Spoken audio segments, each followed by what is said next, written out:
Hello viewers, welcome back to Geetha's health care. నేను doctor Geetha, consultant gynaecologist మరియు general surgeon, practising in Warangal past 15 years. Anomaly scan. Pregnant ladies ఎవరైనా వాళ్ళ మొత్తం pregnancy పీరియడ్లో ఒకే ఒక స్కాన్ మాత్రమే చేసుకోగలరు అని అనుకున్నప్పుడు ఈ స్కాన్ అనేది తప్పకుండా వాళ్ళు చేసుకో తీరవలసిందే. ప్రెగ్నెన్సీలో మేము ఎన్నో స్కాన్స్ చెప్తూ ఉంటాము.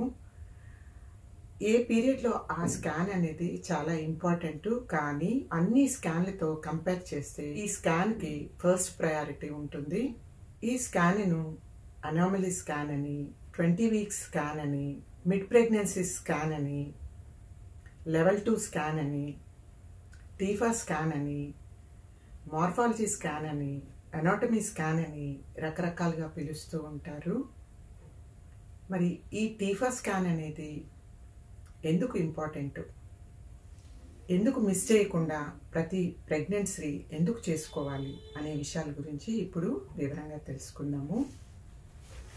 టీఫా స్కాన్ చేసుకోవాలి అనుకున్న మహిళ ముందుగా అపాయింట్మెంట్ తీసుకుంటే మంచిది. వీళ్ళు స్కాన్ చేసుకోవడానికి వెళ్ళే ముందు ఆహారం తీసుకుని వెళ్ళచ్చు.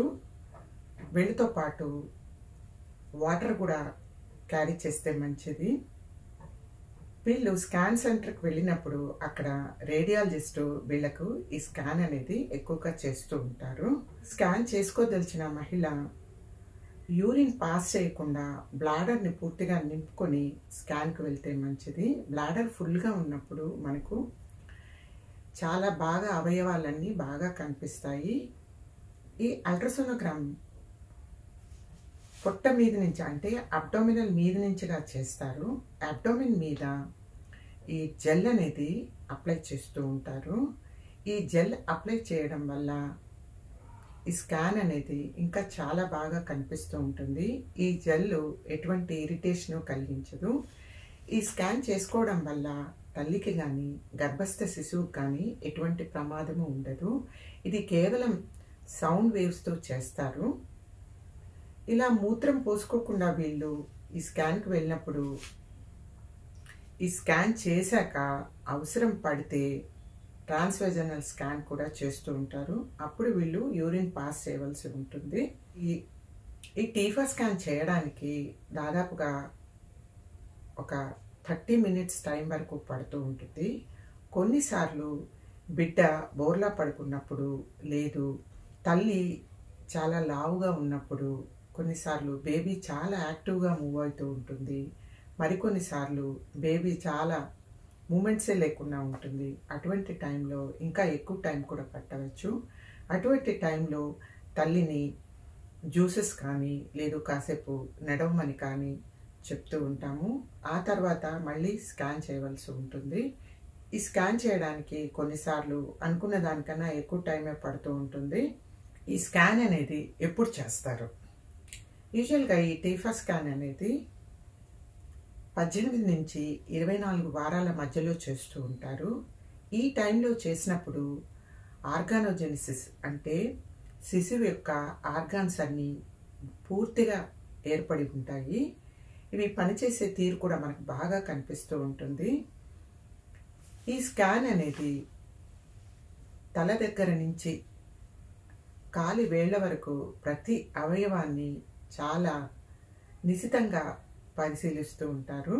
ముందుగా హెడ్, తల యొక్క చుట్టుకొలతను మెజర్ చేస్తూ ఉంటారు. దాంతోపాటు బీపీటీ డయామీటర్ అంటారు, బైపరెటల్ డయామీటర్. అంటే తలకు ఒక దగ్గర మొత్తం చుట్టుకొలత మరియు ఒకవైపు నుంచి మరొక వైపుకి మొత్తం ఇలా బైపరెటల్ డయామీటర్, అంటే ట్రాన్స్వర్స్ డయామీటర్ మెజర్ చేస్తూ ఉంటారు. అంతేకాకుండా ఈ తల అనేది పెద్దగా ఉందా, చిన్నగా ఉందా, చిన్నగా ఉన్నప్పుడు మైక్రోసెఫలీ అని, పెద్దగా ఉన్నప్పుడు హైడ్రోకెఫలీ అంటారు. అంటే తలలో, అంటే మెదడులో ఏమన్నా అబ్నార్మల్గా వాటర్ అనేది ఏమన్నా చేరిందా, ఇటువంటివన్నీ గమనిస్తూ ఉంటారు. అంతేకాకుండా మెదడు లోపల ఈ సెరిబెల్లం అని, కార్పస్ కెలోజం అని, లాటరల్ వెంట్రికల్ అని ప్రతి భాగాన్ని ఆ ఏజ్కి ఎంత మెజర్మెంట్ ఉండాలి అనే దాన్ని బట్టి నార్మల్గా ఉందా, అబ్నార్మల్గా ఉందా అనేది పరిశీలిస్తూ ఉంటారు. తర్వాత స్పైన్. స్పైన్ అంటే ఎన్కెఫలోసీల్ కానీ వెన్నుపాము, స్పైనా బైఫిడా అంటే వెన్నుపాము కింద భాగంలో తోక ఎముక దగ్గర ఈ స్కిన్ అనేది ఏర్పడకుండా ఉంటుంది. అక్కడి నుంచి ఈ వెన్నుపాము అనేది బయటకు వచ్చి ఉంటుంది. దీన్ని స్పైనా బైఫిడా అంటారు. కొన్నిసార్లు ఈ మెడ దగ్గర చాలా పెద్దగా ఉండే సిస్ట్లు కూడా ఏర్పడుతూ ఉంటుంది. దీన్ని సిస్టిక్ హైగ్రోమా అని కూడా అంటూ ఉంటారు. తర్వాత ముఖంలో మనకి 2 కళ్ళు ఏర్పడ్డాయా, అందులో ఈ లెన్స్ అంటే కటకాలు ఇవి ఏర్పడ్డాయా. తర్వాత ముక్కుకు నేసల్ బోన్ అనేది ఏర్పడిందా. తర్వాత లిప్స్లో ఏమైనా డిఫెక్ట్ ఉందా అంటే చీలిక లాంటిది ఏమైనా ఏర్పడిందా. గొంతులో చీలిక అంగిలి ఏమైనా ఏర్పడిందా. దీన్ని క్లెఫ్ట్ లిప్, క్లెఫ్ట్ ప్యాలెట్ అని అంటూ ఉంటారు. దీన్ని మనం వాడుక భాషలో గ్రహణం ముర్రి అని కూడా అంటూ ఉంటారు. ఈ భాగాలన్నీ నిశితంగా గమనిస్తూ ఉంటారు. తర్వాత థొరాక్స్ అంటే చెస్ట్ భాగంలో, చెస్ట్ భాగానికి వచ్చినప్పుడు లంగ్స్ అనేది ఏర్పడ్డాయా. హార్ట్లో 4 ఛాంబర్స్ ఉన్నాయా. ఈ హార్ట్ అనేది లెఫ్టే ఏర్పడిందా అంటే లెఫ్ట్ సైడ్కి ఉందా, లేదంటే రైట్ సైడ్కి ఉందా. రైట్ సైడ్కి ఉంటే డెక్స్ట్రోకార్డియా అంటారు. అటువంటి టైంలో కింద అబ్డామిన్లో ఉండాల్సిన ఈ అవయవాలన్నీ కూడా రైట్ సైడ్కి ఉంటూ ఉంటాయి. తర్వాత మనకు ముఖంలో చూసినప్పుడు ఈ చెవి యొక్క ఈ రంధ్రము మనకు కనిపించదు. ఈ స్కాన్లో మనము అన్నీ చూడగలమని అనుకుంటాం, కానీ కొన్నిసార్లు కొన్ని మనము డిటెక్ట్ చేయలేము. ఈ స్కాన్ ద్వారా మనము ఒక 40 to 45% అబ్నార్మాలిటీస్ అంటే కంజనిటల్ అబ్నార్మాలిటీస్ అని మాత్రమే డిటెక్ట్ చేయగలము. హార్ట్లో కూడా 4 ఛాంబర్స్ సరిగా ఏర్పడ్డాయా, లేదు అవి రివర్స్లో ఏర్పడ్డాయా. ఛాంబర్స్ అనేది యాబ్సెంట్గా ఉందా. గుండె నుంచి రక్తం తీసుకెళ్లే రక్తనాళాలు, బయట నుంచి రక్తం తీసుకుని గుండెకు వచ్చే రక్తనాళాలు ఇవన్నీ కరెక్ట్గా ఏర్పడ్డాయా, లేదు ఆపోజిట్గా ఏర్పడ్డాయా. ఈ కవాటాలన్నీ మంచిగా క్లోజ్ అవుతున్నాయా, ఇవన్నీ కూడా పరిశీలిస్తూ ఉంటాము. కొన్నిసార్లు అబ్డామిన్లో ఉండవలసిన ఈ స్టమక్ అనేది చెస్ట్లోకి వచ్చి ఉంటుంది. దీన్ని డయాఫ్రమాటిక్ హెర్నియా అంటారు. ఇటువంటివి ఏమైనా ఉన్నాయా అనేది కూడా పరిశీలిస్తూ ఉంటాము. హార్ట్ అనాబిలిస్ మాత్రం మనము ఒక 40 to 45% వరకు మాత్రమే మనము కనుక్కోగలము.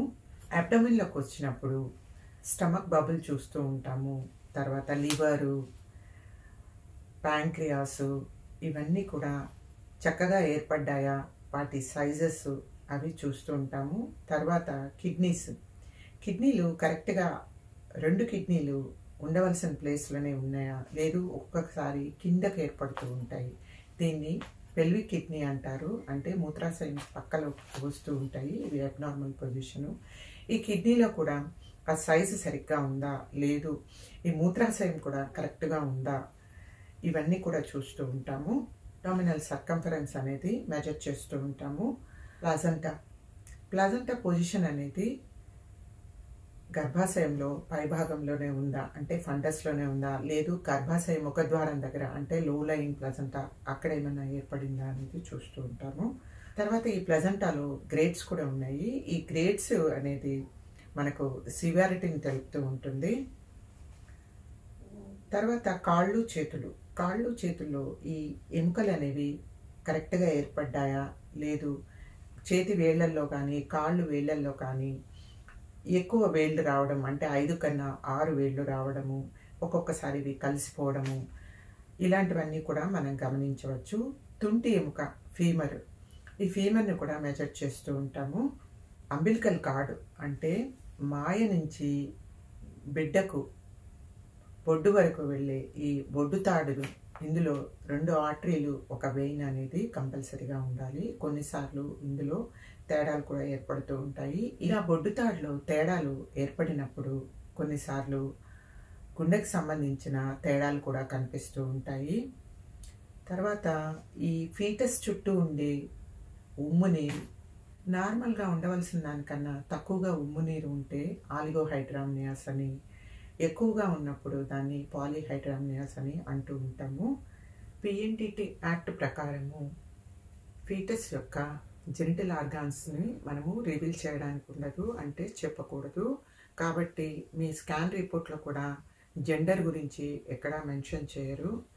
ఈ స్కాన్ అసలు ఎందుకు 18 నుంచి 20 వారాల లోపల చేసుకోవాలని ఇన్సిస్ట్ చేస్తూ ఉంటాము అంటే, ఒకవేళ మనము లోపల గర్భస్థ శిశువులో ఏదైనా అబ్నార్మాలిటీని కనుక్కున్నప్పుడు అది కంపాటబిలిటీ, లైఫ్ కంపాటబిలిటీ అంటే బిడ్డ బ్రతకడానికి ఛాన్సెస్ చాలా తక్కువగా ఉన్నప్పుడు వాళ్ళకి టర్మినేషన్ అనేది అడ్వైస్ చేస్తూ ఉంటాము. అంటే ప్రెగ్నెన్సీని కంటిన్యూ చేయకుండా వాళ్ళు అబార్షన్ చేసుకోవాల్సి ఉంటుంది. ఇలా అబార్షన్ చేసుకోవడం అనేది 20 వారాల లోపలే చేయవలసి ఉంటుంది. 20 వారాల తర్వాత అయితే లీగల్గా అబార్షన్ అనేది పాసిబుల్ కాదు.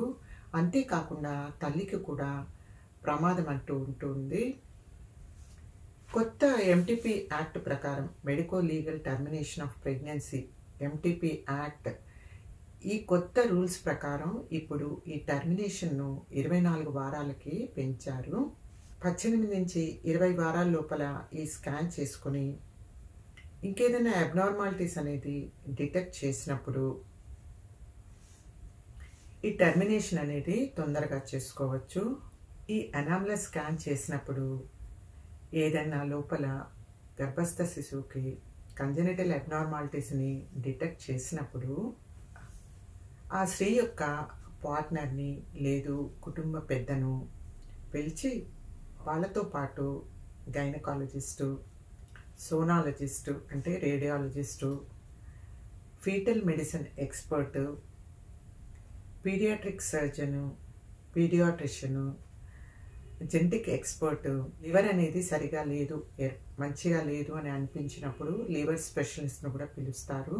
అలా ఏ అవయవం అయితే బాగా లేదు, డిఫెక్ట్గా ఉంది అనిపించినప్పుడు ఆ ఎక్స్పర్ట్ని కూడా పిలుస్తారు. అందరూ కూర్చొని దీని గురించి డిస్కస్ చేసుకుంటారు.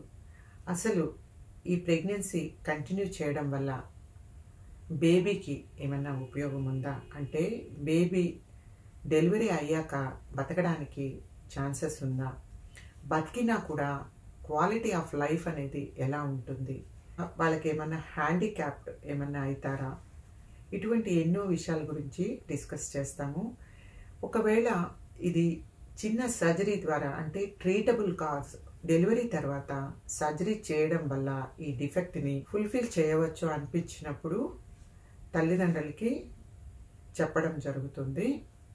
ఈ పాయింట్లన్నీ డిస్కస్ చేసినాక టర్మినేషన్ చేయాలా లేదు ప్రెగ్నెన్సీ కంటిన్యూ చేయాలా అనేది కూడా డిసైడ్ చేస్తూ ఉంటాము. సో ఇప్పుడు మీకు తెలిసింది కదండి ఈ టీఫా స్కాన్ అనేది ఎంత ముఖ్యమో, దీన్ని ఎందుకు మిస్ చేయకూడదో, ప్రతి గర్భిణీ స్త్రీ ఎందుకు తప్పనిసరిగా చేసుకోవాలి అనేది చాలా బాగా అర్థమై ఉంటుందని అనుకుంటున్నాను. మీరు స్కాన్ చేయడానికి లోపలికి వెళ్ళినప్పుడు మీతో పాటు మీ పార్ట్నర్ని కానీ లేదు మీ కుటుంబ పెద్దల్ని కానీ ఎవరినైనా కూడా లోపలికి తీసుకొని వెళ్ళవచ్చు. మీరు స్కాన్ చేసేటప్పుడు మీరు బిడ్డను కూడా మీరు చూడవచ్చు. ఈ వీడియో మీకు ఎంతో ఉపయోగకరంగా ఉంటుందని అనుకుంటున్నాను. ఇంకా ఈ వీడియోలో మీకు ఏమైనా డౌట్స్ ఉంటే కామెంట్ సెక్షన్లో పెట్టండి.